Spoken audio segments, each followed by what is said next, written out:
혹시 골프 치시다가 남들보다 좀 자주 화장실 가시는 분들 주변에 꼭 있죠. 네, 있죠. 소변은 참으면 병된다 이런 말도 있는데 아유 그냥 나이 들어서 그래 하고 넘기시는 경우 많잖아요.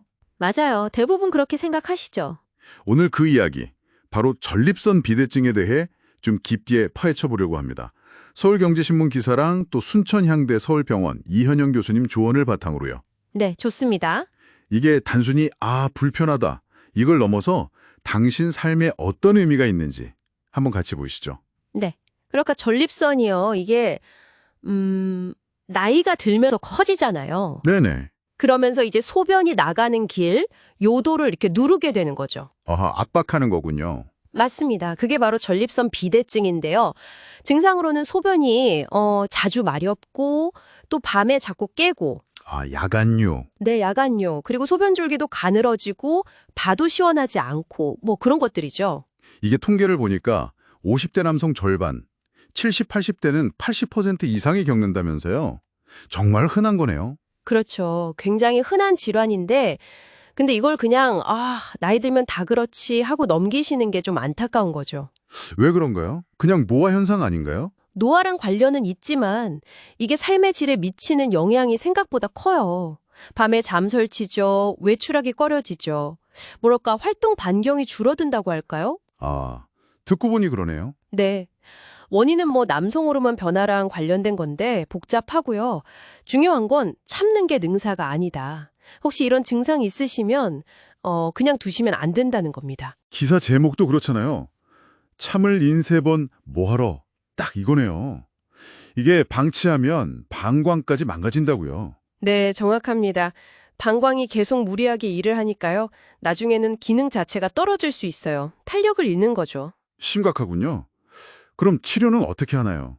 바로 수술해야 하나요? 아니요, 그렇진 않고요. 보통은 단계적으로 접근합니다. 일단 약물 치료를 먼저 시도해요. 약물이요? 네, 소변기를 좀 넓혀주거나 아니면 전립선 크기 자체를 줄이는 약들을 써보는 거죠. 아하. 또 약으로도 잘 안 되는 경우가 있잖아요. 그럼요. 약 효과가 좀 부족하거나 아니면 뭐 부작용이 있거나 하면 그때 이제 수술을 고려하게 됩니다. 기존 수술은 어떤 것들이 있었죠? 가장 기본적인 건 이제 내시경으로 들어가서 커진 조직을 긁어내는 거, 경요도 전립선 절제술, TURP라고 부르죠. TURP. 네. 그리고 홀랩 수술이라고 홀미움 레이저로 조직을 아예 통째로 제거해서 재발 위험을 낮춘 방법도 있고요. 이건 특히 전립선이 아주 클 때 좋습니다. 통째로 제거한다. 재발이 적겠네요. 네, 그쵸. 요즘엔 또 로봇 수술로 더 정교하게 하기도 하고요. 그렇군요. 기본 TRP, 확실한 홀랩, 정교한 로봇. 그런데 기사에서 봤던 리줌이라는 시술은 뭔가요? 이게 최신 기술 같은데 리줌. 네, 이게 상당히 좀 흥미로운 방식입니다. 어떻게 하는 건데요? 이것도 내시경으로 접근하는데요. 100도 넘는 뜨거운 수증기를 전립선에 직접 쬐는 거예요. 수증기를요? 뜨거운 걸? 네, 그 열로 비대해진 조직을 약간 익혀서 괴사시킨다고 할까요?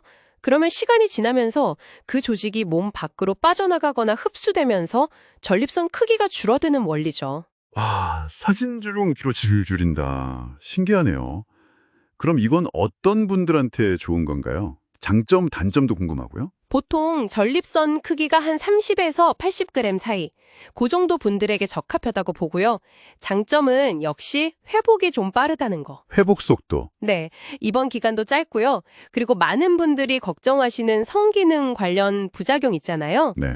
역행성 사정이나 발기부전 같은 거요. 맞습니다. 그런 위험이 기존 수술보다 현저히 낮아요.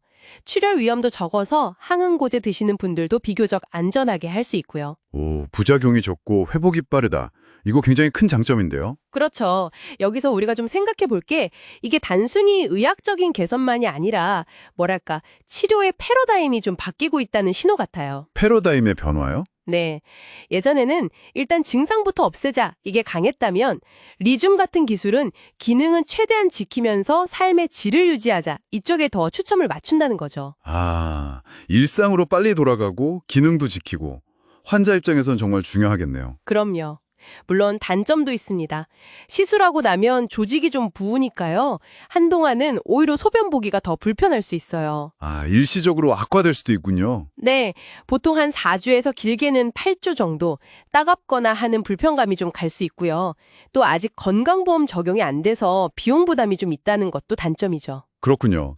장기적인 부작용은 적지만 단기 불편함과 비용은 고려해야 한다. 결국 어떤 치료든 나에게 맞는 걸 찾는 게 중요하겠네요. 바로 그겁니다. 어떤 치료법이 무조건 최고다 이렇게 말할 순 없어요. 정밀 검사가 필수고요. 어떤 검사들이 필요한가요? 기본적으로 소변 검사, 피 검사 해야 하고요. 초음파로 크기 보고 요속 검사라고 해서 소변 줄기 세기도 측정하고요. 방광 기능도 봐야 하고요. 네네. 이런 걸 다 종합해서 환자분의 나이, 건강 상태, 또 활동 수준이나 환자 본인이 뭘 중요하게 생각하시는지. 예를 들면 빠른 회복이라든지 성기능 보존이라든지. 그렇죠. 그런 가치까지 다 고려해서 가장 좋은 방법을 의사랑 상의해서 결정해야 합니다. 자, 그럼 오늘 저희가 나눈 이야기들, 이걸 듣고 계신 당신께 어떤 의미가 있을까요? 핵심은 그거 같습니다. 전립선 비대증 증상, 더는 나이 탓만 하면서 참고 견디지 마시라는 거예요. 네, 맞습니다. 삶의 질을 뚝 떨어뜨리는 불편함에서 벗어날 방법들이 분명히 있습니다. 약물 치료부터 다양한 수술, 그리고 오늘 요기할 리줌까지 선택지가 많아졌고요. 특히 리줌처럼 기능을 보존하려는 치료들이 나온다는 게 참 반갑네요. 그렇죠. 가장 중요한 건 역시 본인 상태에 맞는 최선의 길을 찾기 위해서 전문가와 꼭 상담하시는 겁니다. 마지막으로 이런 질문 한번 던져보고 싶습니다. 몸이 불편한 건 당연하고요. 혹시 이런 전립선 문제 때문에 나도 모르게 위축되거나 사회생활에서 좀 자신감이 떨어지진 않으셨나요?